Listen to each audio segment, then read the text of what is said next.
Pessoal, hoje nós vamos dar continuidade ao estudo da Revista Espírita. Estamos no ano de 1858 e vamos dar sequência no mês de abril desse ano supracitado. Começando no recorte Evocação de Espíritos na Abissínia. Então, Kardec vai dizer que James Bruce vai fazer uma narração que ocorrera na parte meridional de Abissínia, a leste do reino de Adel. 2 embaixadores quissocínios, rei de Abissínia, enviaram ao Papa por volta de 1625 e que atravessaram o Gingiro. Advertiu o rei de Gingiro da chegada da caravana, a pedir-lhe audiência, mas ele já estava ocupado com uma importante operação de magia, sem a qual esse soberano jamais ousaria empreender qualquer coisa. Esse reino de Gingiro poderia ser considerado como o primeiro daquele lado da África em que se estabeleceu a estranha prática de predizer o porvir, pela evocação dos espíritos, e por uma comunicação direta com o diabo.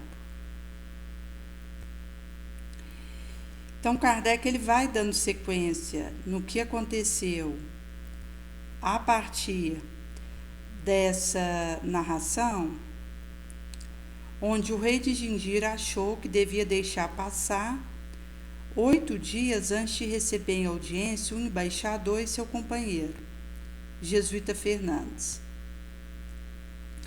Consequência, no 9º dia, eles obtiveram a permissão de se dirigirem à corte, aonde chegaram na mesma tarde.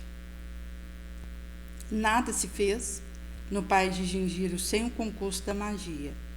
Por aí vemos quanto a razão humana se acha degradada a algumas léguas de distância.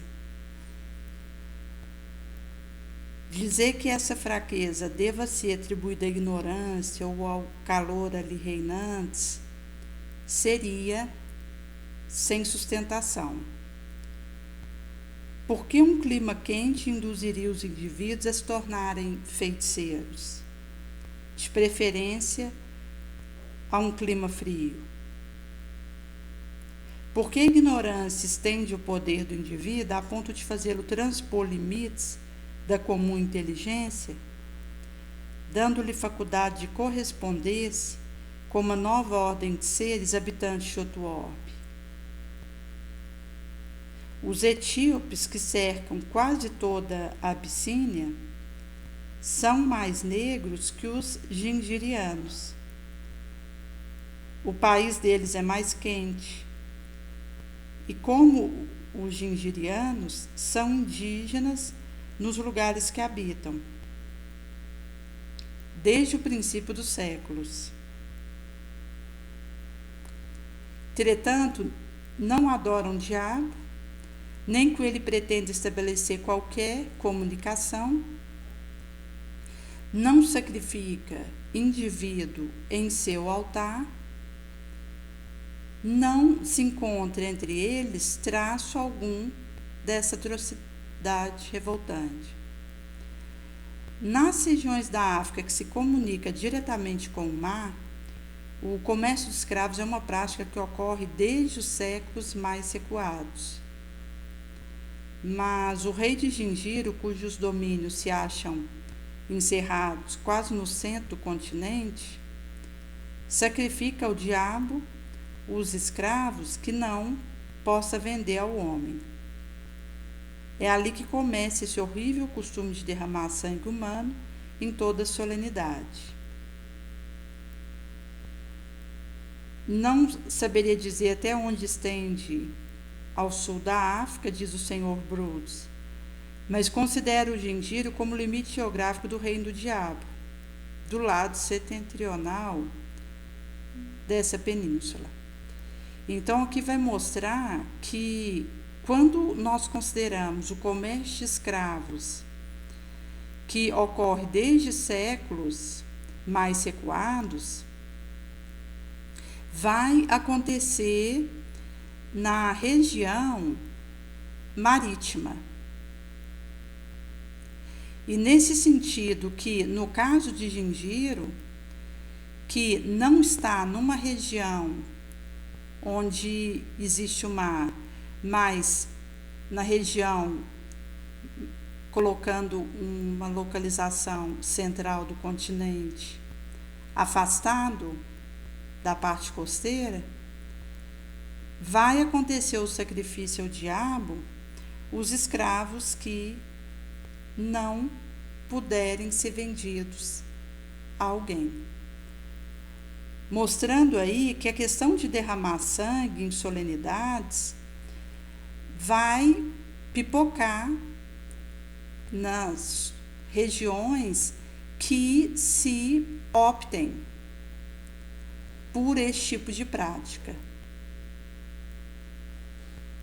E é nesse sentido que Kardec vai dizer: tivesse visto o Sr. Brúcio, que hoje é testemunhado, e nada acharia de assombroso na prática da evocação usada em Gingiro. Vê nisso uma crença supersticiosa, enquanto aí está a causa nos fatos de manifestações falsamente interpretadas que lá, como Alhures, se produziram, devido à questão da credulidade no diabo.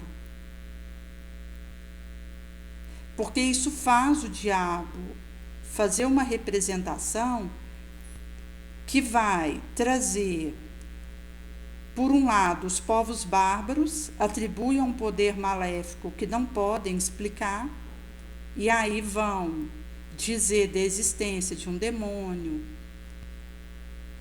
E, por outro lado, um povo bastante atrasado, que sacrifica humanos, não pode atrair ao seu meio espíritos superiores. Porque acaba que um espírito de escol, ele não vai ser feita a sintonia num ambiente onde há derramamento de sangue de humanos. E isso descerra o fato de que a natureza dos que o visitam não pode, pois, se não confirmarem sua crença, devido à lei de afinidade, de sintonia.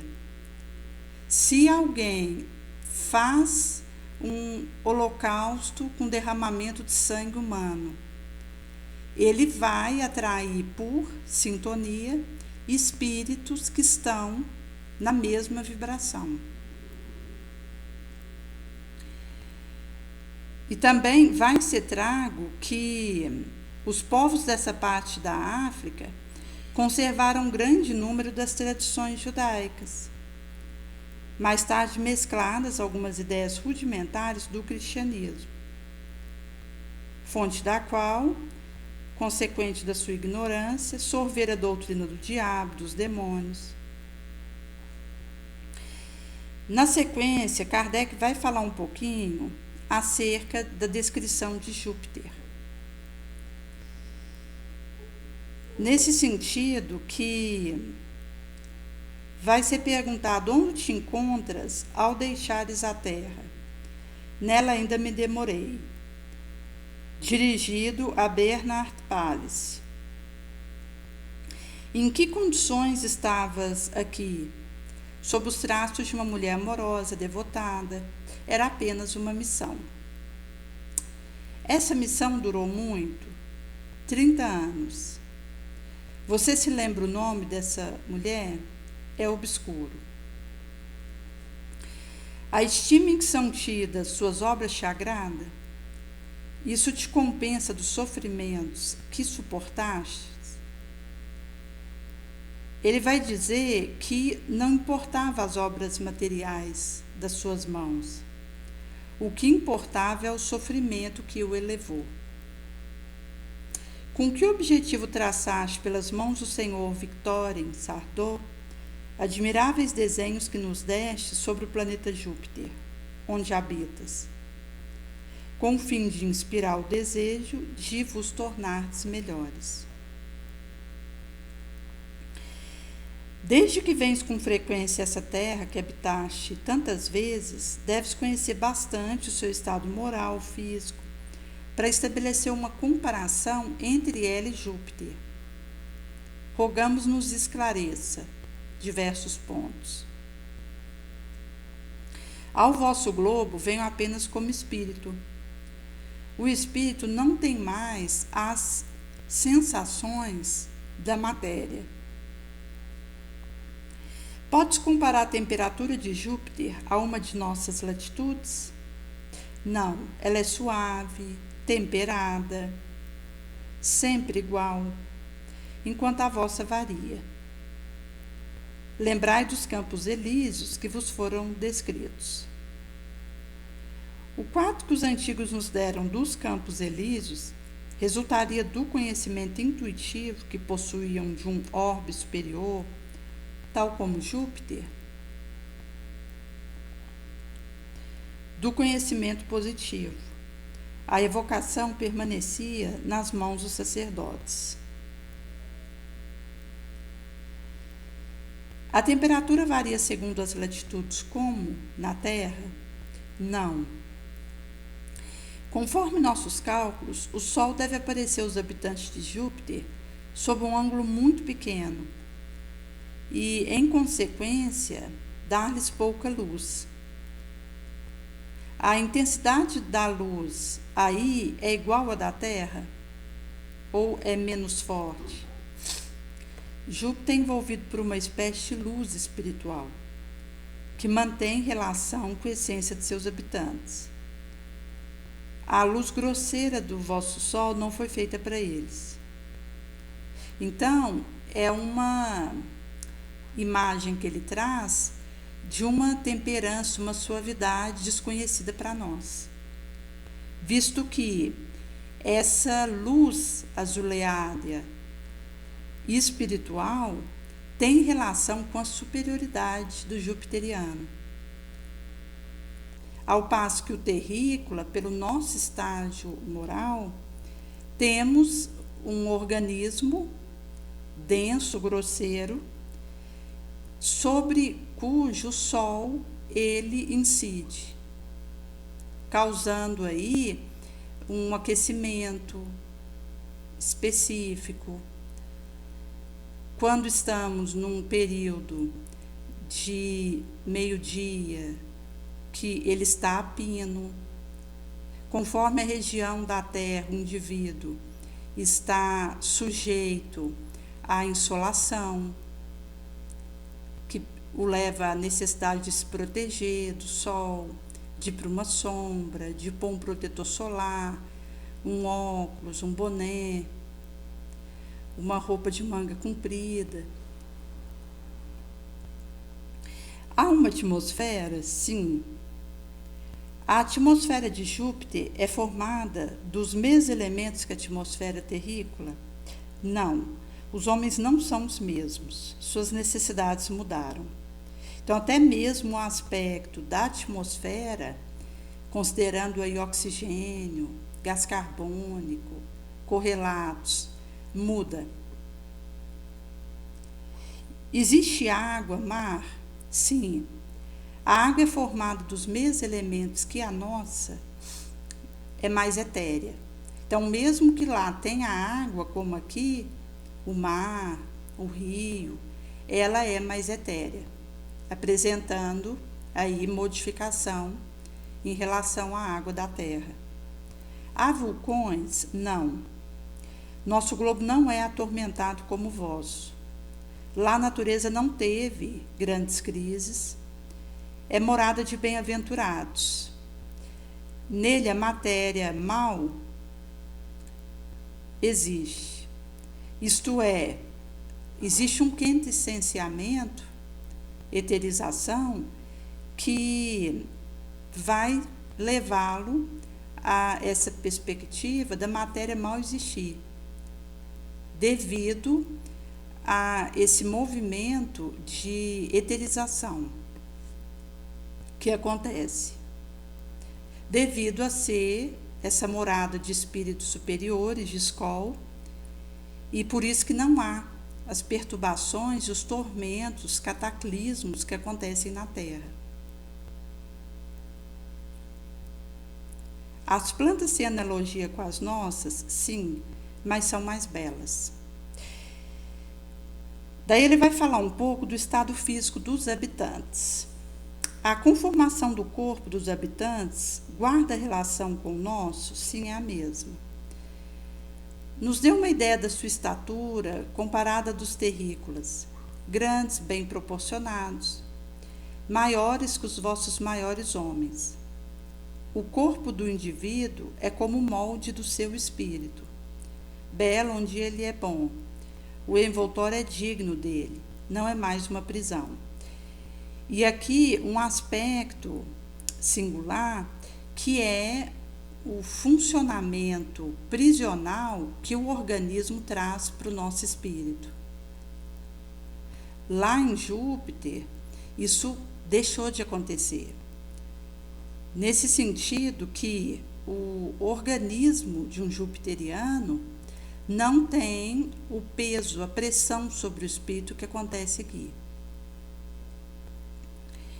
Lá os corpos são opacos, diáfanos ou translúcidos. Há uns e outros. Uns têm outra propriedade, outros têm tal, conforme sua destinação. Concebemos isso para corpos inertes, mas nossa questão refere-se aos corpos humanos. O corpo envolve o espírito sem o ocultar, com um tênue véu lançado sobre uma estátua. Há semelhança disso. Nos mundos inferiores, o invólucro grosseiro oculta o espírito a seus semelhantes, mas os bons nada têm a esconder, podem ler no coração dos outros. Se fosse na Terra, o que aconteceria? Há sexos diferentes? Sim, há sexo por toda parte onde existe matéria. É uma lei da mesma. Qual a base da alimentação dos habitantes? É vegetal, animal? Puramente vegetal. O homem protege os animais. Então, mostra aí esse aspecto de não existir matamento de animais, igual existe na Terra, matadouro e práticas que fazem o comércio de animais de diferente porte para alimentação. Isso é um costume ainda de povos atrasados. E é nesse sentido que está acontecendo um despertamento para a proteção dos animais e o gradativo substituição da alimentação de proteína animal para a alimentação puramente vegetal. Aqui poderia ser incluído fungos, insetos, micro-organismos outros que não têm o sangue vermelho, mas quando a gente fala de animais de sangue vermelho, como peixes, répteis, aves, mamíferos e anfíbios, nesse sentido, a orientação que é traga na coleção A Vida no Mundo Espiritual é ir desfazendo esse uso que está se dando gradativamente. A gente tem, atualmente, um aumento no número de vegetarianos. No caso de veganos, não é recomendado porque ele não consome ovo, leite, derivado, e isso empobrece a alimentação. Já o vegetariano é recomendado porque inclui ovos, leite, derivado. E é nesse sentido que o indivíduo pode ter a sua harmonia orgânica sem precisar de recorrer à matança de vertebrados outros. E quando a gente fala esse aspecto da evolução moral do terrícola, o despertamento vai nos levando a essa tomada de atitude. Porque mesmo que um espírito que está na Terra consciente dos seus deveres e que sente a necessidade da carne vermelha, ele pode fazer isso com um hábito que diminui esse consumo. Quando é colocado de ser uma atitude atrasada, diz respeito a um consumo inconsciente, excessivo e desnecessário. Nesse sentido que, falando de Júpiter, propriamente dito, não acontece mais o uso de animais para a alimentação dos humanos.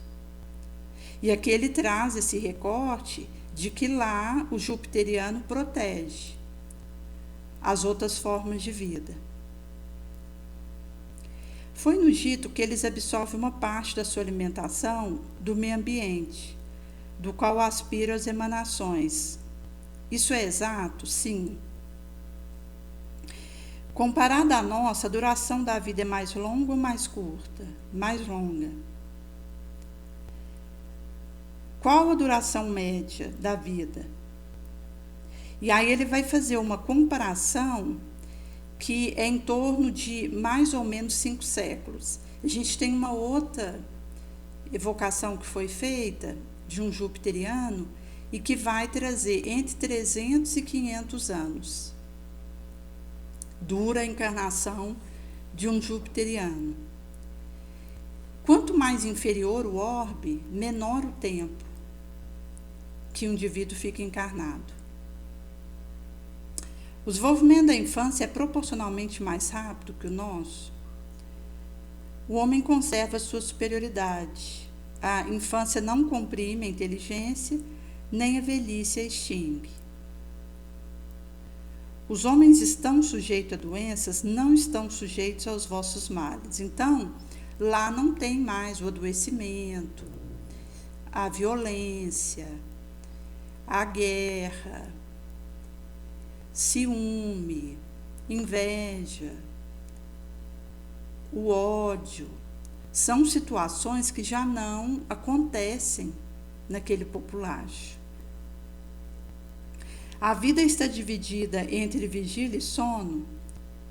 Ele vai responder que entre ação e repouso. Na pergunta de dar uma ideia das diversas ocupações do jupiteriano, ele vai dizer que seria necessário dizer muito. A principal ocupação é encorajar os espíritos que habitam em orbes inferiores a perseverar no bom caminho. Não há entre eles infortúnio a aliviar. Então, eles vão procurar onde existe sofrimento. São os bons espíritos que nos sustentam e nos atraem para o bom caminho. Ali se cultivam certas artes, lá elas são inúteis. As vossas artes são brinquedos que distraem vossas dores.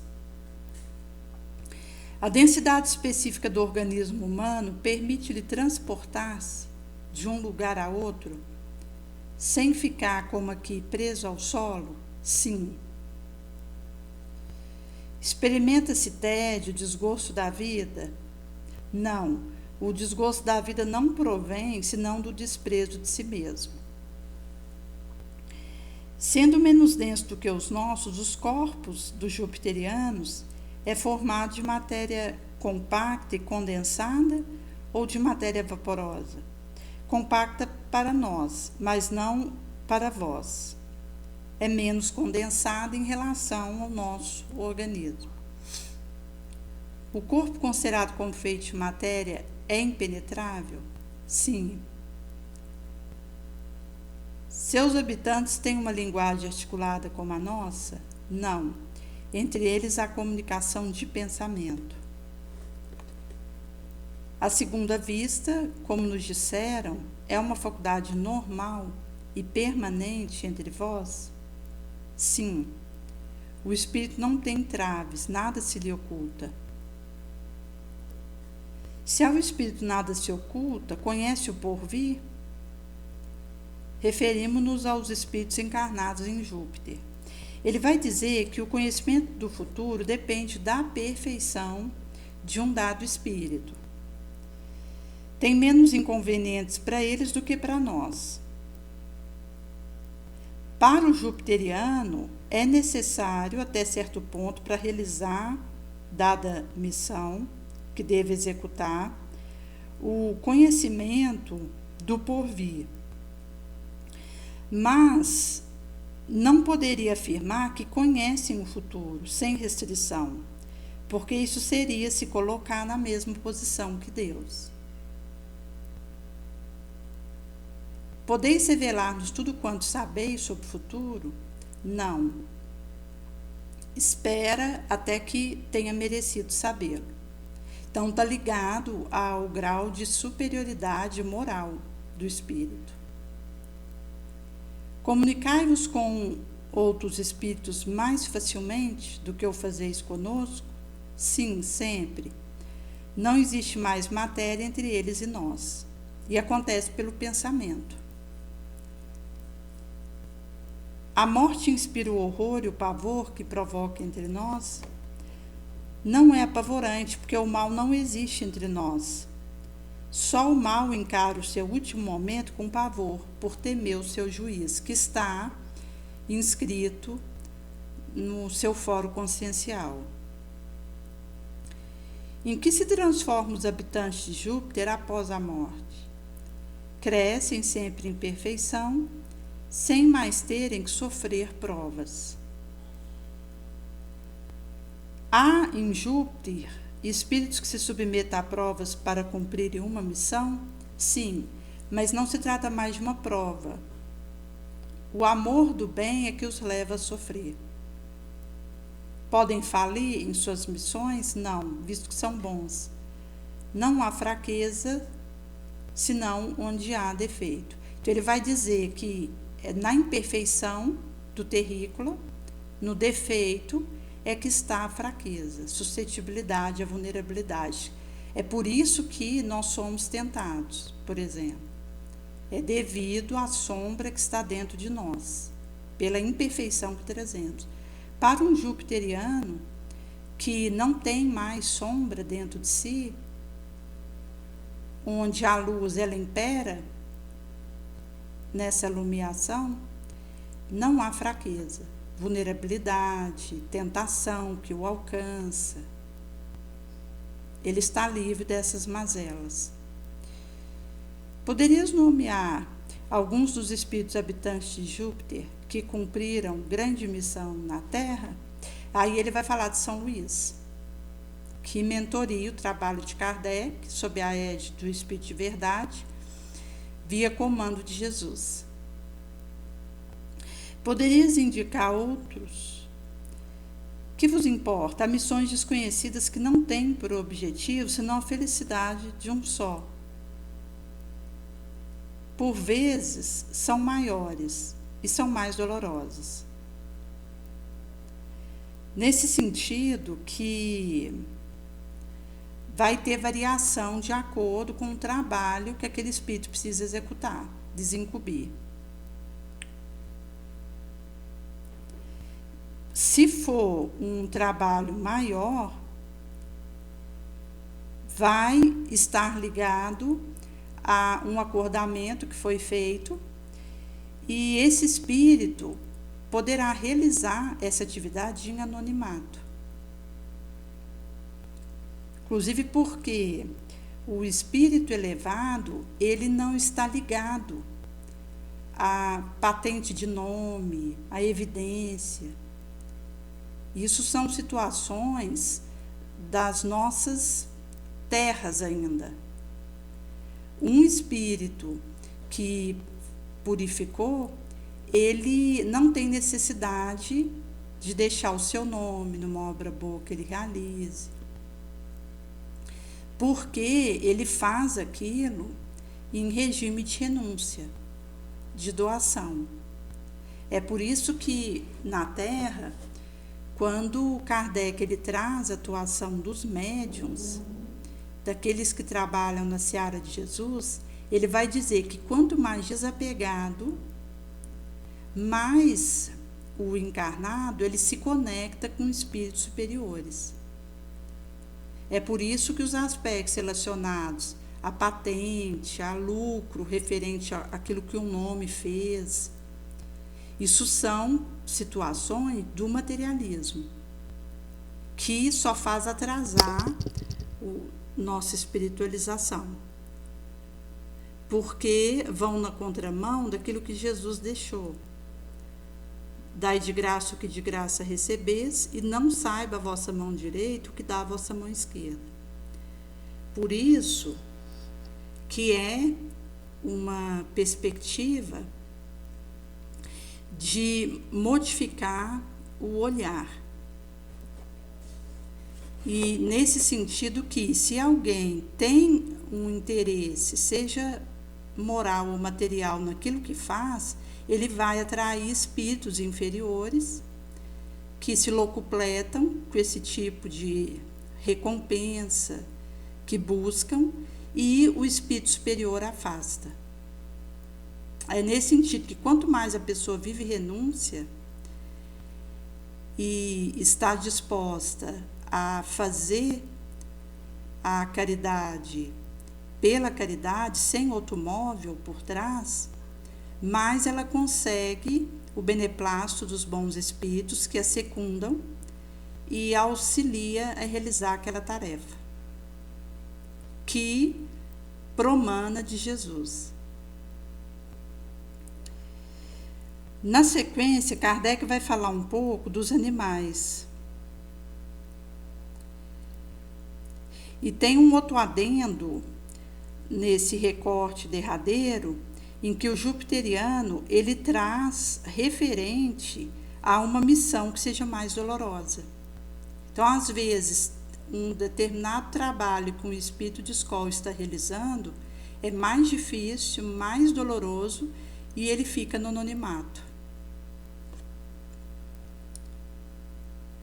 No caso dos animais jupiterianos, vai ser trago que o corpo dos animais é mais material do que o dos homens, porque o homem é o rei,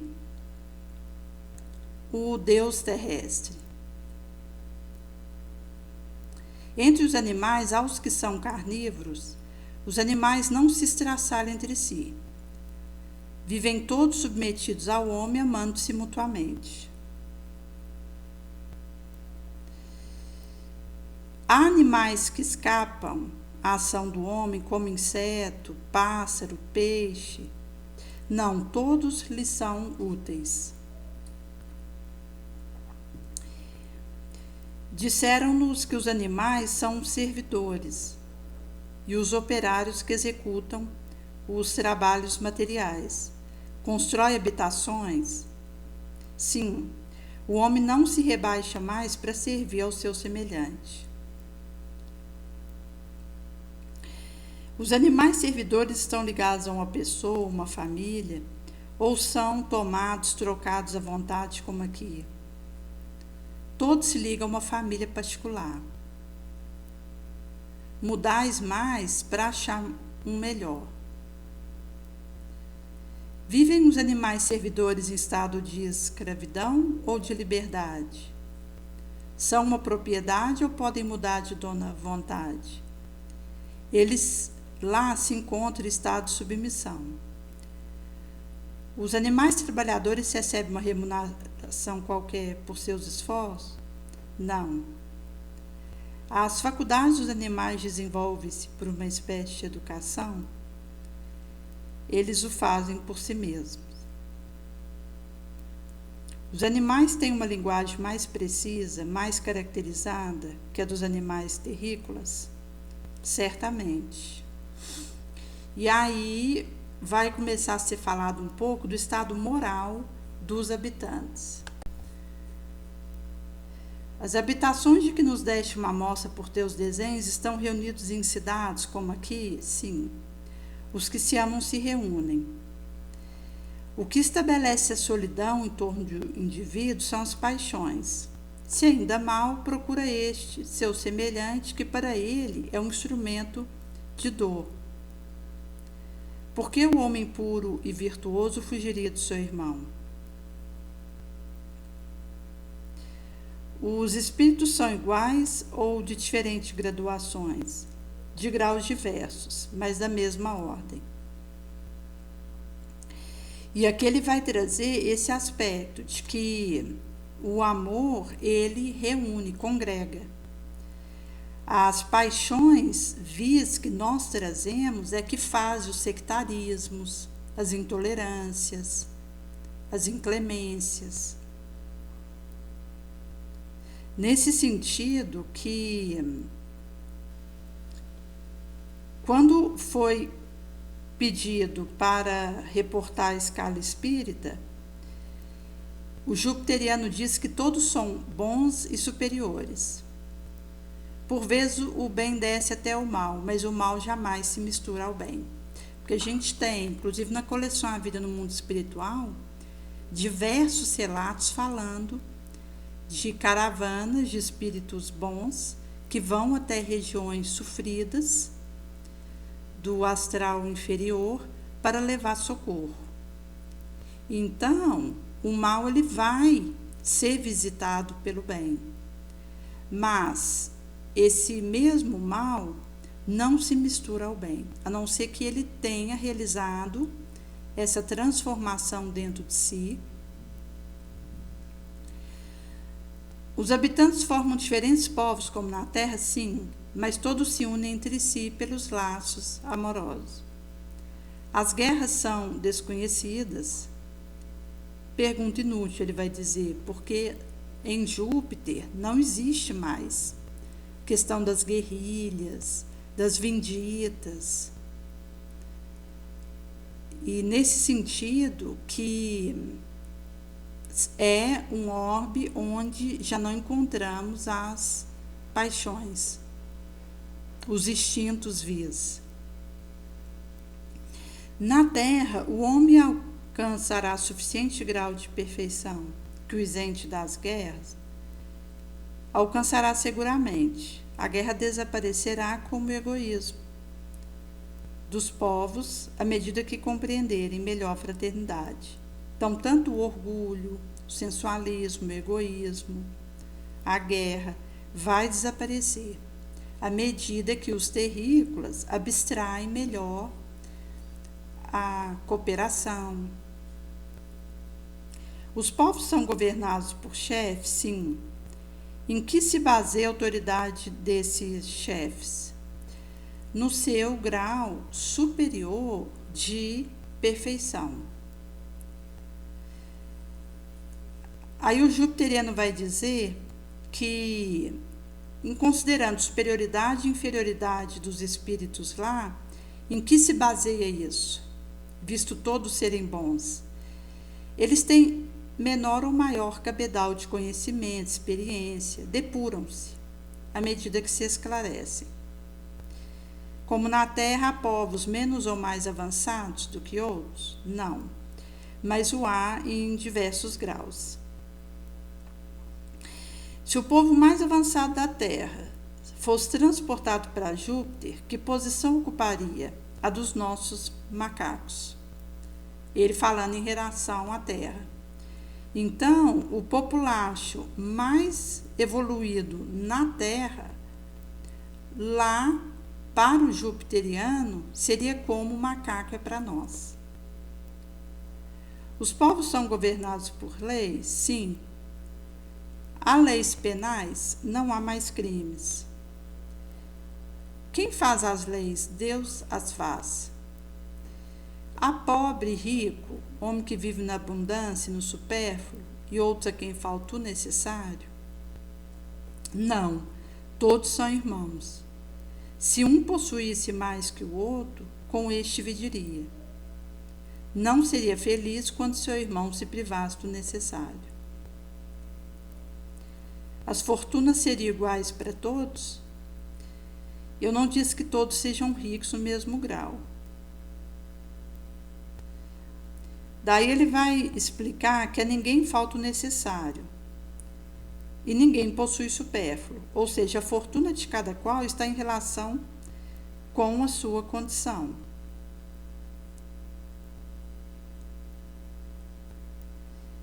Daí, na pergunta se aquele que tem menos seria infeliz relativamente àquele que tem mais, o jupiteriano responde que não pode ser infeliz, desde que não é ciumento nem invejoso. A inveja e o ciúme fazem mais infelizes que a miséria. Em que consiste a riqueza em Júpiter? Daí ele não respondeu. Há desigualdades sociais? Sim. Sobre o que se fundam tais desigualdades? Sobre as leis de sociedade. Uns são menos ou mais avançados em perfeição. Os que são superiores exercem sobre outros uma espécie de autoridade, como um pai sobre o filho. A faculdade do homem se desenvolve pela educação? Sim. Pode o homem adquirir bastante perfeição terrícola para merecer passar imediatamente para Júpiter? Sim.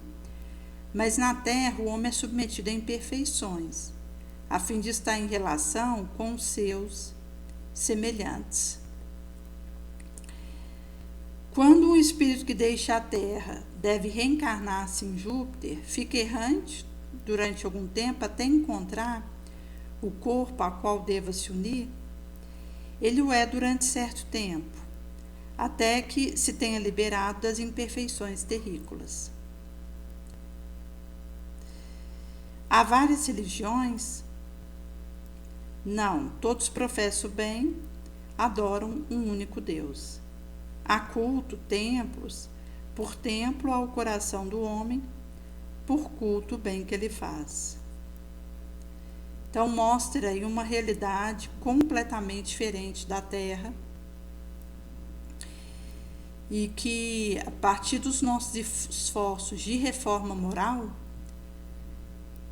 podemos chegar um dia, com a graça de Jesus, de onde promana a força para que, realizando as modificações do nosso espírito que precisamos, termos condição de irmos nos desembaraçando da ganga terrícola, das nossas imperfeições, das nossas sombras, e fortalecendo a nossa luz. No subsequente, Kardec vai falar a história de Mehmet Ali, antigo Pachá no Egito. E ele vai perguntar que alguns aspectos dele ter atendido ao chamado atendem ao fato de desejar cooperar. Sabemos por experiência que os espíritos inferiores só se utilizar de nomes supostos. Daí ele vai responder que eles utilizam também as provas, mas o espírito que toma uma máscara também se revela por sua própria palavra. Tendes uma lembrança precisa da vossa última existência corporal? Não a tenho ainda precisa. A morte me deixou perturbado. Então ele vai trazer que é infeliz, vai dizer que está errante e que na sua última existência ele era pobre na terra, invejou as grandezas terrícolas e subiu para sofrer. E aqui é o que ele tinha sido antes da sua última existência, porque conforme foi dito, na sua última existência ele foi Pachá do Egito, Mehmet Ali. A existência que ele teve antes da sua última encarnação é que ele houvera sido pobre, invejara as riquezas da terra e subiu para sofrer. Daí ele veio na última encarnação em meio à opulência. Se pudesse ser nascer na terra, que condição você escolheria? Obscura. Os deveres são muito grandes. O que você pensa da posição que ocupou por último na terra? Vaidade do nada. Quis conduzir os homens mas não sabia conduzir-me a mim mesmo. Dizia-se que há algum tempo a vossa razão estava alterada. É verdade? Não. A opinião pública aprecia o que você fez pela civilização egípcia e vos coloca entre os maiores príncipes. Você experimenta satisfação com isso? Isso não me importa. A opinião dos homens é o vento do deserto que levanta poeira. Vedes com prazer vossos descendentes trilhar o mesmo caminho? Você se interessa por seus esforços? Sim, já que tem por objetivo o bem comum. Sois acusado de atos de grande perversidade. Você se envergonha? Eu os espio. Vedes os que mandastes massacrar? Sim. Que sentimento experimentam por vós? Piedade, ódio. Depois que você deixou essa vida, revistes o sultão Mahmud? Sim, em vão fugimos um do outro. Que sentimento vocês experimentam um pelo outro? Aversão. Qual a vossa opinião atual sobre as penas e recompensas que nos esperam após a morte? A expiação é justa. Qual o maior obstáculo que você precisou vencer para realizar seus objetivos progressistas? Eu reinava sobre escravos. Você pensa que se o povo que governasse fosse cristão, teria sido menos rebelde à civilização? Sim, a religião cristã eleva a alma. A maometana fala a matéria. Quando vivo, vossa fé na religião muçulmana era absoluta? Não, eu acreditava num Deus maior. Aí ele vai dizer que ela não faz homens. Na vossa opinião, Maomé tinha uma missão divina? Sim, mas que ele corrompeu quando quis reinar. O que você pensa de Jesus? Esse vinha de Deus. Na vossa opinião, qual dos dois, Maomé ou Jesus, fez mais pela felicidade dos terrícolas? Por que o perguntais? Que populacho Maomé regenerou? A religião cristã saiu pura da mão de Deus. A maometana é obra do indivíduo. Acreditais que uma dessas duas religiões esteja destinada a desaparecer da face terrícola? O homem progride sempre, permanecerá melhor. O que você pensa da poligamia consagrada pela religião muçulmana? É um dos laços retentivos na barbárie dos povaréus que a professam. Você acredita que a submissão da mulher esteja conforme o desígnio de Deus? Não. A mulher é igual ao homem, pois que o espírito não tem sexo. Disse que o povo árabe não pode ser conduzido senão pelo rigor. Não pensais que os maus tratos, em vez de submeter, mais embrutece? Sim, é o destino do homem. Ele se avilta quando é escravo. Então, o que ele vai trazer esse recorte de que o ditado do povo árabe dever ser conduzido pelo rigor, isso, na verdade, embrutece, ao invés de subjugar. Porque aquele que fica sob uma ganga de rigor e de maltrato, de agressão, se ele não tiver uma estrutura moral de resistência, ele acaba entrando na vindita, no ressentimento, no ódio. Por isso que os metais de Jesus vai nos dando condição de ir desfazendo essas algemas. Porque o amor, ele não só cobra a multidão dos nossos pecados, como ele nos fortalece, nos liberta, nos cura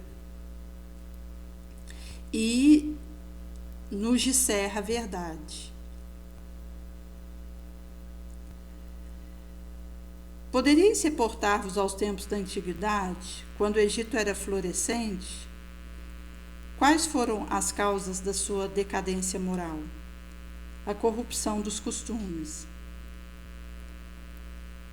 Você fazia pouco caso dos monumentos históricos que cobrem o solo do Egito, aparentemente. Não poderíamos compreender essa indiferença da parte de um príncipe amigo do progresso. Que importa o passado? O presente não substituiria. Poderia explicar-vos mais claramente? Não era necessário lembrar o egípcio envelhecido um passado muito brilhante. Não teria compreendido. Menosprezei aquilo que me pareceu inútil. Não poderia ter me enganado? Os sacerdotes do Antigo Egito tinham conhecimento da doutrina espírita? Era a deles.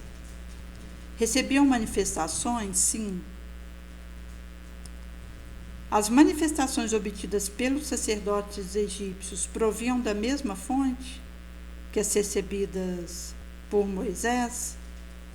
Sim, ele foi iniciado por elas. Por que as manifestações de Moisés eram mais poderosas que a dos sacerdotes egípcios? Moisés queria revelar, o sacerdote egípcio apenas ocultar.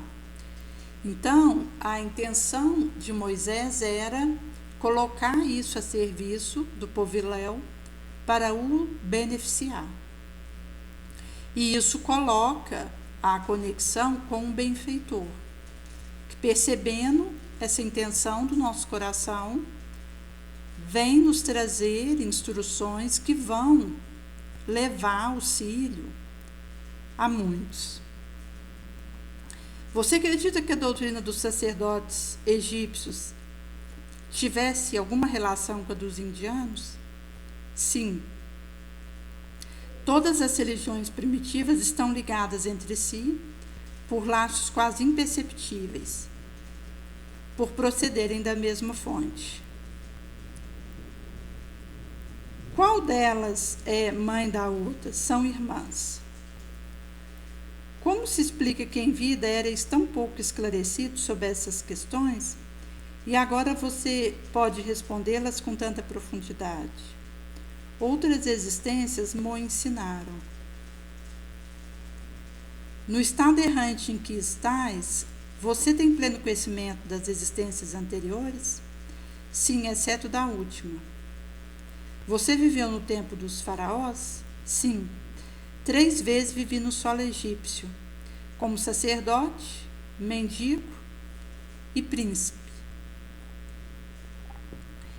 Sob que reinado fostes sacerdote?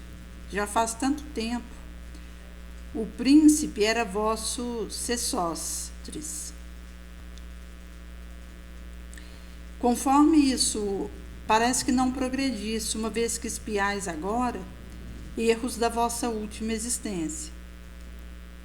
Sim, progredi lentamente, mas eu era imperfeito quando sacerdote. Por que foste sacerdote naquela época? É que pudestes falar com conhecimento de causa da antiga religião dos egípcios? Sim, mas não sou bastante perfeito para saber tudo. Outros leem no passado como num livro aberto. Ou seja, quanto mais o indivíduo vai se aperfeiçoando moralmente, mais ele pode ler no pregresso, como num livro acessível, e fazer as abstrações importantes, imprescindíveis, para a leitura que ele está fermentando. Poderíeis dar-nos uma explicação sobre o motivo da construção das pirâmides? Aqui ele não responde. Daí, quando foi pedido para que ele respondesse em outra ocasião, ele não se comprometeu. E no subsequente, Kardec então vai falar um pouco sobre o senhor Hong. Então, vai ser trago acerca desses aspectos, mostrando aí o ensinamento que existe em cada resposta que nos é traga e a maneira como isso vai nos ajudando a analisar nossa situação. Porque um espírito que hoje na Terra ele já esteve em outros orbes mais primitivos, e à medida que foi fazendo o seu processo evolutivo, hoje está aqui, de acordo com aquilo que eu impingi de velocidade, a minha reforma, vai me gabaritar a um salto. Inclusive porque nós estamos considerando que num momento de franca transição planetária, a Terra, ela está para subir na escala dos mundos e fazer uma passagem do orbe de prova e de expiação para um orbe de regeneração, que é mais um processo que vai acontecer dentro do indivíduo, enquanto as suas escolhas e a sustentação das suas perspectivas nobres. A Joana ela vai dizer para nós, no livro Vida Gloriosa, que os grandes homens, onde se encontrarem, tornam-se claridade inapagável, aportando em rumos libertadores, que essa chama que o indivíduo ele acende e se decide por alumiar.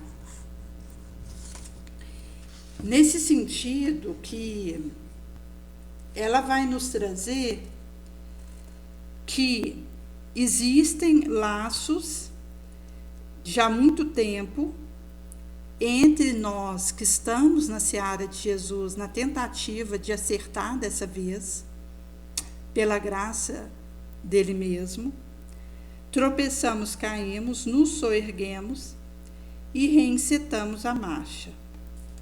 Sob o palio da revelação libertadora, estamos desenhados definitivamente para alcançar a meta.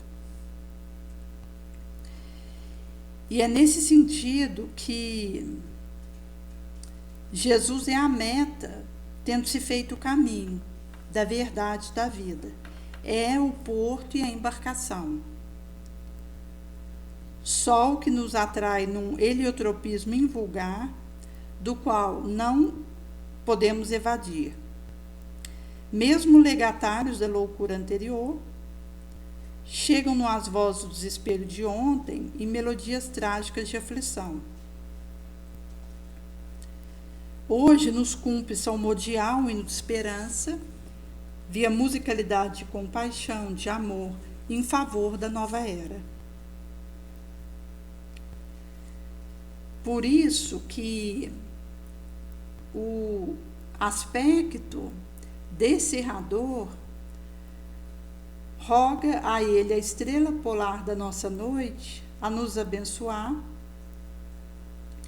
e nos capacitar para que possamos, perante a consciência divina, sermos fiéis ao compromisso acordado com a cidade de todos os santos, para que plantarmos com os nobres espíritos que abençoam a cruz do sacrifício transubstanciada em asas de redenção, para quem deseja nela imolar-se. E é nesse sentido que vai significar para nós uma tomada de modificação interior, porque todas as dificuldades e testemunhos são contribuições dadivosas da vida para a fecundidade do nosso espírito. Ontem foi o pórtico do caminho por onde começamos a jornada. Amanhã será o ancorador feliz ou desventurado, onde colocaremos as tarefas realizadas ou recolheremos os desencantos reunidos. Por isso que, esquecendo enfermidade, decepção, sombra, para nos lembrarmos de que a noite estrelada oscula o vale, que se abrirá em perfume logo depois. Com a chegada madrugadal, tanto quanto a fertilidade do solo, depende do humus nauseante que se espalha pela terra. Avançando no amor, aguardaremos que o amor nos coroe o espírito, hoje ou mais tarde, com as dadivosas flores do bem incondicional. Por esse motivo que ela vai nos convocar, cônsono o traçado expedido pelo mestre, que ele significa a nossa mais nobre aspiração do momento. Atar-nos a ele dos 1000 modos imaginados é dever que não podemos adiar para nossa própria felicidade. Até hoje ele nos socorre, nos aguarda, doando-nos os tesouros inacessíveis de que carecemos.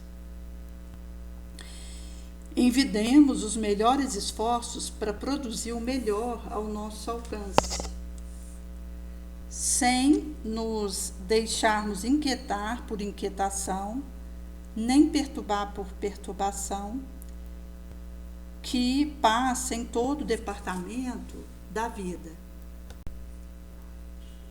E é nesse sentido que oremos oferecendo os melhores recursos à comunhão com a espiritualidade superior. Nada acontece ao impacto caprichoso do ocaso, gerando acontecimentos necessários à própria vida. Estamos vinculados ao programa da esfera mais alta da vida, seguindo a rota antes trabalhada com insucesso e agora recomeçada sob novas injunções que nós mesmos solicitáramos.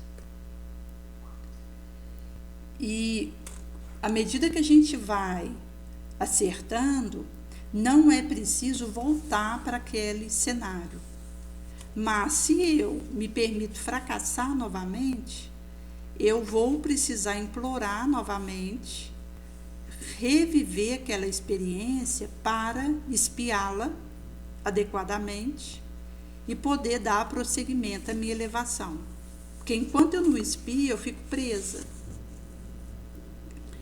À medida que eu, com o trabalho nobre, vou fazendo a dissolução dos meus débitos e construindo créditos morais, isso vai me permitindo desatar nós, romper algemas, que vai fazendo a burilação das minhas imperfeições.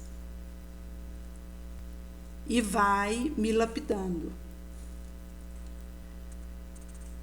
Para lograrmos o desejo a colimar, muitas lutas nos assinalam, nos fazem sofrer. São lutas do pretérito remoto, próximo, que ressurge, surge, chama-nos a atenção para o trabalho de renovação interior. Renovação essa nos estabelecer as bases dos equilíbrios faltantes. Por isso que recomeçamos sob as luzes novas do Evangelho restaurado, para nos reabilitarmos, sejando o espírito jornaleiro, pão, feliz e a rota segura, de que não podemos prescindir.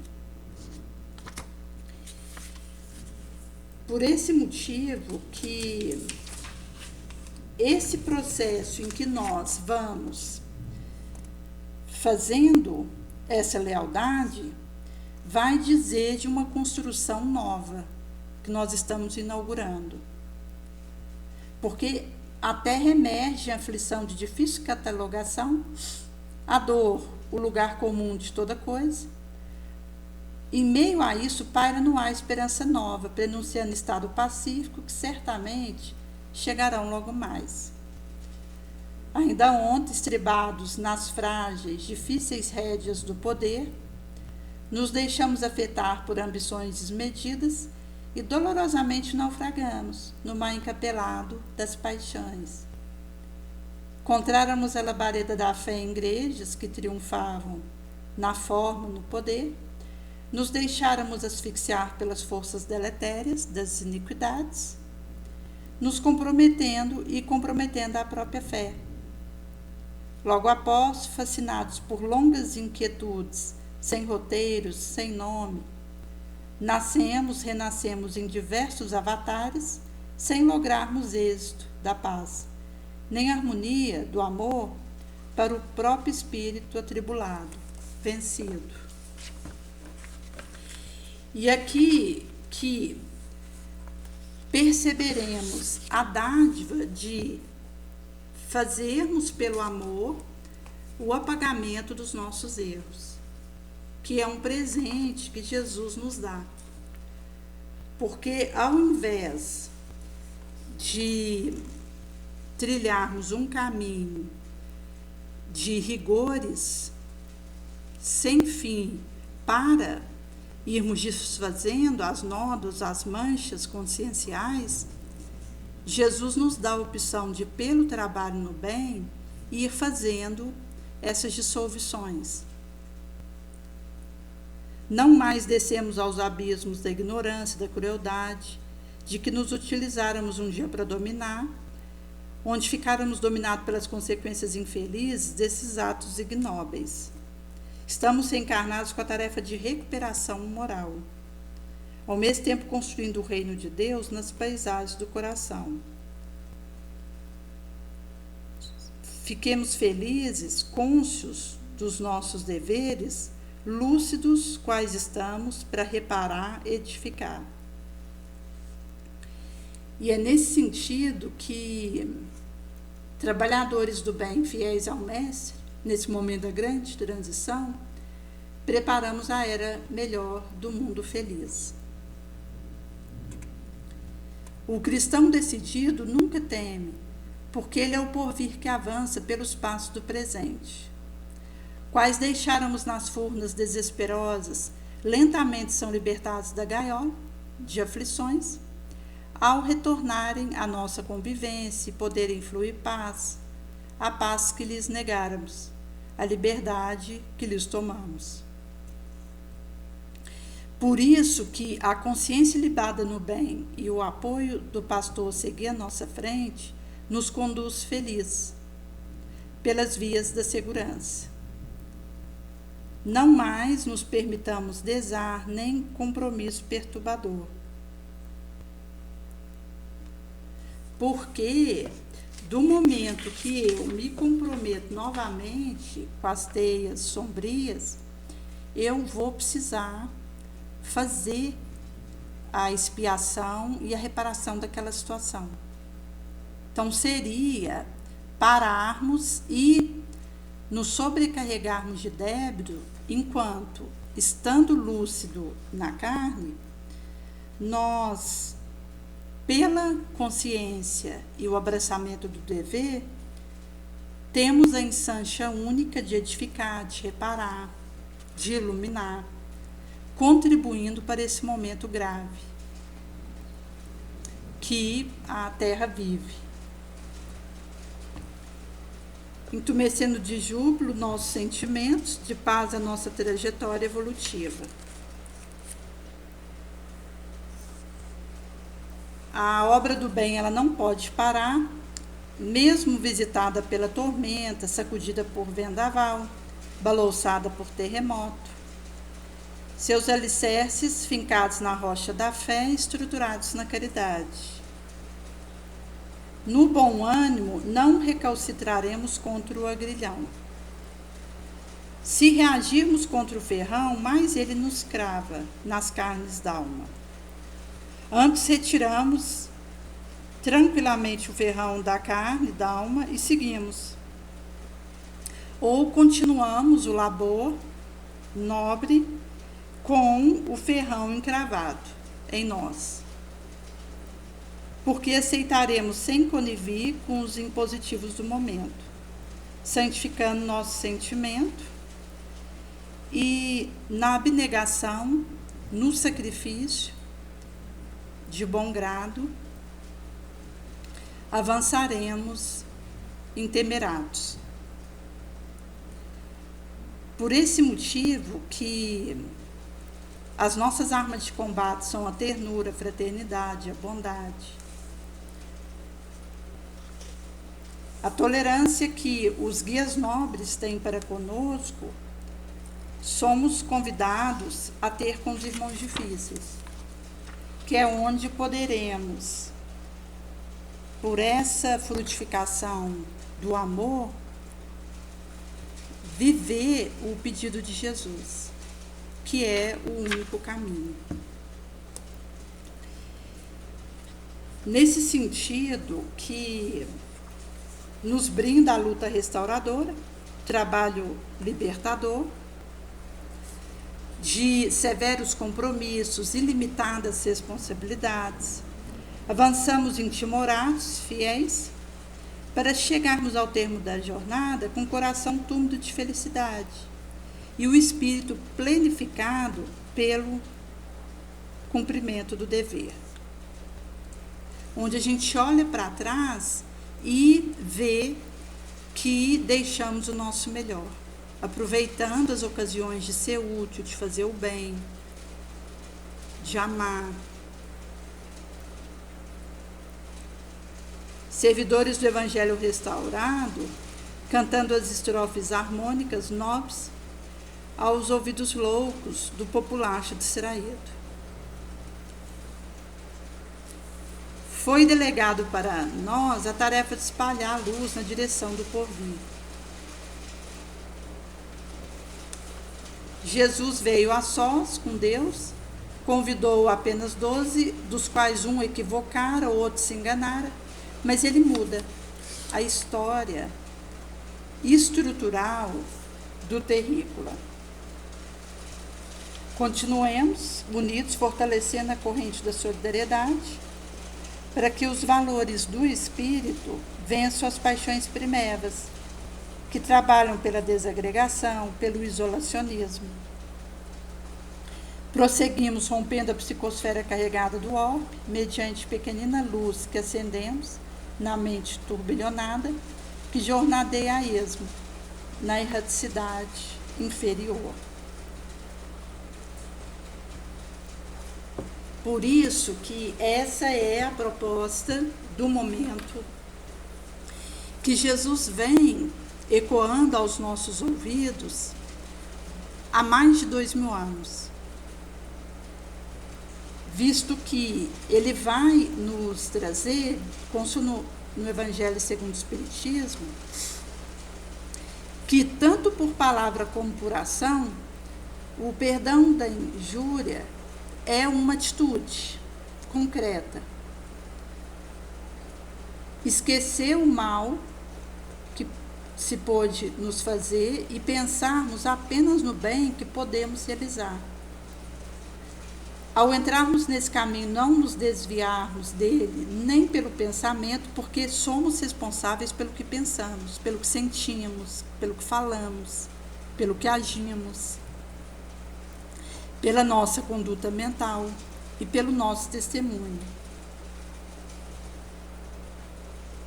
Que nossos pensamentos sejam despojados de todo sentimento de rancor.